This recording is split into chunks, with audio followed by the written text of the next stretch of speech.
LeftPad was not a thing that needed to go out over a network and download a package and pull it down. Like any engineer should be able to write what LeftPad did.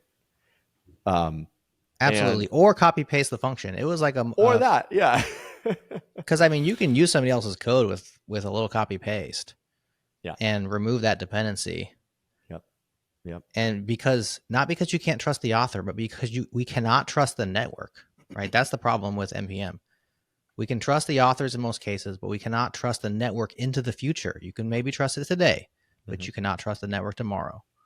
And so copy paste that sucker, vendor it. I mean, that's what we used to call it in the Ruby world, vendor it, which is to pull it into your repo, check it in, and leave it there. I remember doing that. Did you see that one? It was a couple weeks ago that a domain expired that was hosting a JavaScript package. Polyfill. And someone else bought the domain, put something not good there. Not good. Same domain path, and all these websites that were resolving that domain to the new source were impacted. It was like 100,000. You can't trust the network. Yeah, so that's a good way of you can't trust the network. Mm-hmm. I think it's a good especially over time. Yeah, because that's what we think of today, but over time the network changes in ways that we wouldn't expect. Like nobody expected Polyfill.io to change ownership, or CDN whatever the CDN that was hosting Polyfill.io. Right. We put some stuff through proxy, basically, and that kind of proxy yourselves and let it and the gems and some stuff, and that way it's kind of if it's there, we trust it kind of thing, right?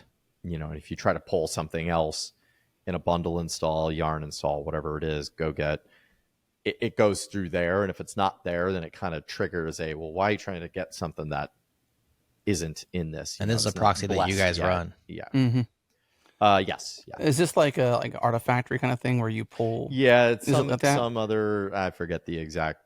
I think it's an actual product. I'm not trying to promote that, but like this idea of the JFactory or JFrog Artifactory. Yeah. JFrog. Yeah, it's a great idea. Just get yourself layers in between you and the unknown. I mean, that's those are wise practices for sure. Well, that's like rich man's version or rich person's version of vendoring. It's like the same idea, except for it's you vendor it to the server. It's vendoring it. I mean, this has been a tale as old as time, basically. Ruby had it first.